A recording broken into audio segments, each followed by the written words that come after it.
नमस्कार, मैं doctor Anil Kumar Yadav, assistant professor in political science. आज का हमारा टॉपिक है शीत युद्ध की उत्पत्ति। पिछले वीडियो में मैंने आपको बताया था शीत युद्ध का अर्थ, जिसमें मैंने कहा था कि शीत युद्ध दो विचारधाराओं के मध्य चलने वाला संघर्ष था और ये दो विचारधाराएं थी पूंजीवाद एवं साम्यवाद, जिसमें से पूंजीवादी विचारधारा का नेतृत्व अमेरिका कर रहा था और साम्यवादी विचारधारा का नेतृत्व सोवियत संघ कर रहा था। और इस शीत युद्ध का कार्य क्षेत्र रणभूमि नहीं होकर मनुष्य का मस्तिष्क था। आज हम इस टॉपिक में पढ़ेंगे कि शीत युद्ध की उत्पत्ति कैसे हुई। शीत युद्ध के देखिए कई कारण थे। उनमें से पहला कारण था सोवियत संघ द्वारा याल्टा समझौते का पालन न किया जाना। याल्टा सम्मेलन 1945 में रूजवेल्ट, चर्चिल और स्टालिन के बीच में हुआ था। इस सम्मेलन में पोलैंड में प्रतिनिधि शासन व्यवस्था को मान्यता देने की बात पर सहमति बनी थी, लेकिन युद्ध की समाप्ति के बाद स्टालिन ने अपने वायदे से मुँह करते हुए वहाँ पर अपनी लोबनिन सरकार को ही सहायता देना शुरू किया। स्टालिन ने अमेरिका तथा ब्रिटेन के पर्यवेक्षकों को प्रवेश की अनुमति देने से इनकार कर दिया और पोलैंड के जनवादी नेताओं को गिरफ्तार करना शुरू किया। स्टालिन ने समझौते की शर्तों के विपरीत हंगरी, रोमानिया, चेकोस्लोवाकिया तथा बुल्गारिया में भी अपना प्रभाव बढ़ाना शुरू कर दिया। उसने दूरदेश शक्तियों के विरुद्ध पश्चिमी राष्ट्रों की मदद में भी हिचकिचाहट दिखाई। स्टालिन ने चीन के साम्यवादी दल को भी अप्रत्यक्ष रूप से सहायता पहुंचाने का प्रयास किया एवं मंचूरिया संकट के समय अपना समझौता विरोधी रुख प्रकट किया।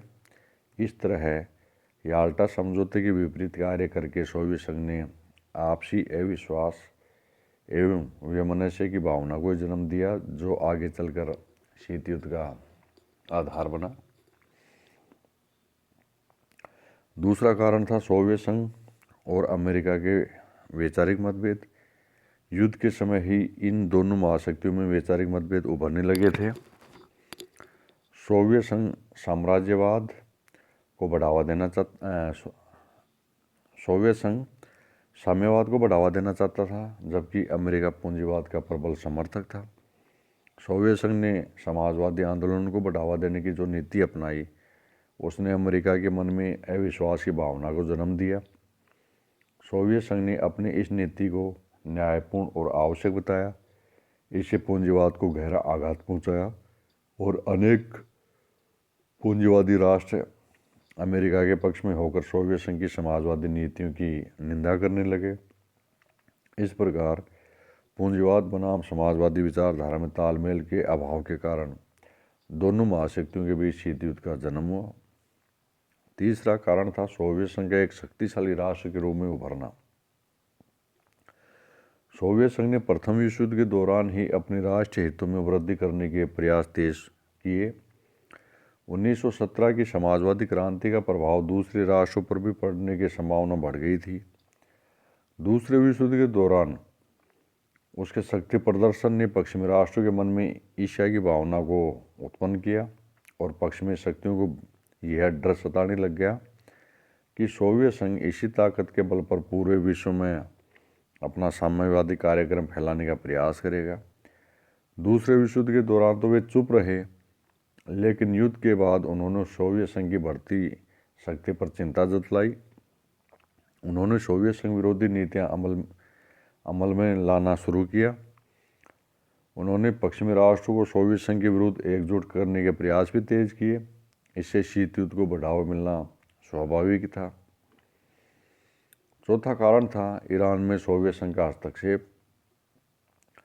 सोवियत संघ तथा पश्चिमी शक्तियों ने द्वितीय विश्व युद्ध के दौरान ही जर्मनी के आत्मसमर्पण के बाद 6 महीने के अंदर ही ईरान से अपनी सेनाएं वापस बुलाने का समझौता किया था। युद्ध की समाप्ति पर पश्चिमी राष्ट्रों ने तो दक्षिण ईरान से अपनी सेनाएं हटाने का वायदा पूरा किया, लेकिन सोवियत संघ ने ऐसा नहीं किया। उसने ईरान पर दबाव बनाकर उसके साथ एक दीर्घकालीन तेल समझौता किया। इससे पश्चिमी राष्ट्रों के मन में द्वेष की भावना पैदा हुई। बाद में सोवियत राष्ट्र संघ के दबाव पर ही उसने उत्तरी ईरान से सेनाएं हटाई। सोवियत संघ की इस समझौता विरोधी नीति ने शीत युद्ध को जन्म दिया। पांचवा कारण था टर्की में सोवियत संघ का हस्तक्षेप। द्वितीय विश्व युद्ध के बाद सोवियत संघ ने टर्की में अपना दबाव बनाना आरंभ किया।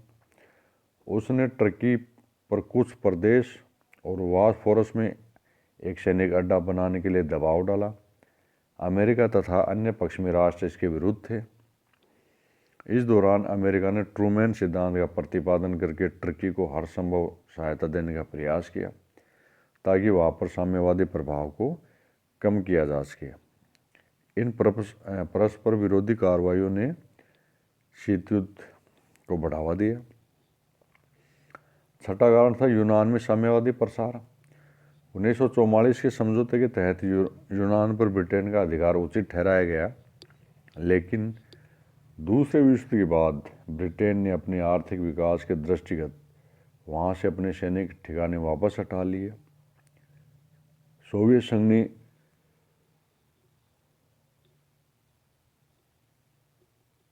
यूनान में गृहयुद्ध छिड़ने पर वहाँ के साम्यवादियों की मदद शुरू करी। पश्चिमी शक्तियाँ परंपरागत सरकार का समर्थन करने के लिए आगे आई। अमेरिका ने मार्शल योजना और ट्रूमैन सिद्धांत के तहत यूनान में अपनी पूरी ताकत लगा दी। इससे साम्यवादी कार्यक्रम को यूनान में गहरा धक्का लगा और सोवियत संघ का सपना जो यूनान में साम्यवादी व्यवस्था स्थापित करने का था वो चकनाचूर हुआ। अतः इस वातावरण में शीत युद्ध को बढ़ावा मिलना स्वाभाविक ही था। सातवां कारण था द्वितीय मोर्चा संबंधी विवाद। द्वितीय विश्व युद्ध के दौरान हिटलर के नेतृत्व में जब जर्मन सेनाएं तेजी से सोवियत संघ की तरफ बढ़ रही थी तो सोवियत संघ ने अपनी भारी जान माल के नुकसान को रोकने के लिए पश्चिमी राष्ट्रों से सहायता की मांग की। सोवियत संघ ने कहा कि पश्चिमी शक्तियों को जर्मनी का जो वेग है वो कम करने के लिए सोवियत संघ में जल्दी दूसरा मोर्चा खोला जाना चाहिए ताकि जो रूसी सेना है उस पर जर्मनी सेना का जो दबाव उसे कम किया जा सके। लेकिन पश्चिमी राष्ट्रों ने जानबूझकर दूसरा मोर्चा खोलने में बहुत देरी की और इसी दौरान जर्मन सेनाओं ने रूस में काफ़ी तबाही मचाई, काफ़ी नुकसान पहुंचाया रूस को। तो इसके कारण सोवियत संघ के मन में पश्चिमी राष्ट्रों के प्रति नफरत की भावना पैदा हुई और सोवियत संघ ने ये अनुमान लगाया कि शायद पश्चिमी राष्ट्र उसे तबाह होना देखना चाह रहे। आठवां कारण था तुष्टीकरण की नीति। द्वितीय विश्व युद्ध के दौरान पश्चिमी शक्तियों ने जो राष्ट्र थे जिनमें जापान, जर्मनी एवं इटली थे उसके आक्रमणों के विरुद्ध मित्र राष्ट्रों की सहायता करने के बजाय तुष्टीकरण की नीति अपनाई। उन्होंने जानबूझकर अपने मित्र राष्ट्रों को सहायता नहीं पहुंचाई और अपने मित्र राष्ट्रों को दूसरी शक्तियों के हाथों पराजित होने के लिए बाध्य किया। इससे युद्ध से पूर्व किए गए संधियों एवं समझौतों के प्रति उनके मन में अविश्वास की भावना पैदा हुई, जिसे आगे चलकर शीत युद्ध के रूप में बढ़ावा मिला। नौवां कारण था सोवियत संघ द्वारा बाल्कन समझौते की उपेक्षा। बाल्कन समझौते के तहत 1944 में पूरी यूरोप का विभाजन करने पर सोवियत संघ तथा ब्रिटेन में सहमति हुई थी। इसके तहत बुल्गारिया तथा रोमानिया पर सोवियत संघ का तथा यूनान पर ब्रिटेन का प्रभाव स्वीकार करने पर सहमति हुई।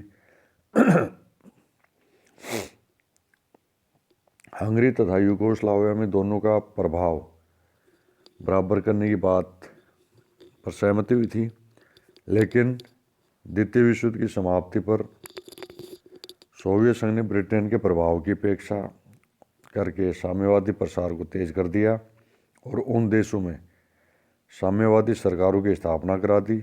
इससे पश्चिमी राष्ट्रों ने गैर समझौतावादी कार्य कहा। इससे सोवियत संघ तथा पश्चिमी शक्तियों में दूरियां बढ़ने लगी और शीत युद्ध का वातावरण तैयार हुआ। 10वां कारण था अमेरिका का परमाणु कार्यक्रम। द्वितीय विश्व युद्ध के दौरान अमेरिका ने गुप्त तरीके से अपना परमाणु कार्यक्रम विकसित किया और सोवियत संघ की सहमति के बिना ही और एवं उसको सूचना दिए बिना उसने जापान के 2 शहरों पर परमाणु बम गिरा दिए। अमेरिका ने अपनी युद्ध तकनीक की जानकारी सोवियत संघ को न देकर एक अविश्वास की भावना को जन्म दिया। इससे सोवियत संघ व पश्चिमी शक्तियों के बीच सहयोग के कार्यक्रमों को गहरा आघात पहुंचा। सोवियत संघ अमेरिका के परमाणु कार्यक्रम पर एकाधिकार को सहन नहीं कर सकता था। इससे उसके मन में यह शंका पैदा हुई कि पश्चिमी राष्ट्र को उससे घृणा है। इसी भावना ने शीत युद्ध को जन्म दिया। 11वां कारण था परस्पर विरोधी प्रचार। द्वितीय विश्व युद्ध के बाद दोनों महाशक्तियां एक दूसरे के खिलाफ प्रचार अभियान में जुटी। 1946 में सोवियत रूस ने कैनेडियन रॉयल कमीशन की रिपोर्ट में कहा कि कनाडा का साम्यवादी दल सोवियत संघ की एक भुजा है। इससे सरकारी और गैर सरकारी क्षेत्रों में सोवियत संघ के साम्यवादी प्रचार की जोरदार निंदा हुई। इससे सोवियत संघ भी सतर्क हो गया और उसने अमेरिका की जोरदार आलोचना शुरू कर दी।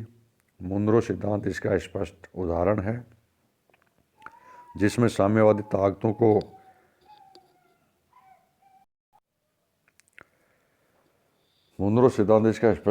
जिसने साम्यवादी ताकतों को पश्चिमी गोलार्ध में अपना प्रभाव बढ़ाने के प्रति सचेत रहने को कहा गया। इसी प्रकार ट्रूमैन सिद्धांत तथा अमेरिकी सीनेट द्वारा खुले रूप में सोवियत विदेश नीति की आलोचना की जाने लगी। इसके बाद सोवियत संघ ने अमेरिका तथा अन्य पश्चिमी राष्ट्रों के विरुद्ध साम्यवादी ताकतों को इकट्ठा करने के लिए जोरदार प्रचार अभियान चलाया। इस प्रचार अभियान ने परस्पर वैमनस्य की शंका की भावना को जन्म दिया, जो आगे चलकर शीत युद्ध के रूप में दुनिया के सामने आया। 12वां कारण था लैंड लीज समझौते का समापन। द्वितीय विश्व युद्ध के दौरान अमेरिका तथा सोवियत संघ में जो समझौता हुआ, उसके तहत सोवियत संघ का जो अपर्याप्त सहायता मिल रही थी, उसे भी अमेरिका ने बिना किसी सूचना के बंद कर दी। इससे सोवियत संघ में नाराजगी पैदा हुई। 13वां कारण था फासीवादी ताकतों का अमेरिकन सहयोग। द्वितीय विश्व युद्ध के बाद ही अमेरिका तथा अन्य पश्चिमी देश इटली से अपने संबंध बढ़ाने के प्रयास तेज करने लगे। इससे सोवियत संघ को यह शक हुआ कि इटली में फासीवाद को बढ़ावा देने तथा साम्यवाद को कमज़ोर करने में इन्हीं ताकतों का हाथ है। इससे सोवियत संघ को अंतर्राष्ट्रीय संबंधों में भी अपनी भूमिका सिमरती नजर आई। इस सोच ने दोनों देशों के मध्य दूरी बढ़ाने का कार्य किया। 14वां कारण था बर्लिन विवाद। द्वितीय विश्व युद्ध के दौरान ही सोवियत संघ का पूर्वी बर्लिन पर तथा अमेरिका तथा ब्रिटेन का पश्चिम बर्लिन पर अधिकार हो गया था।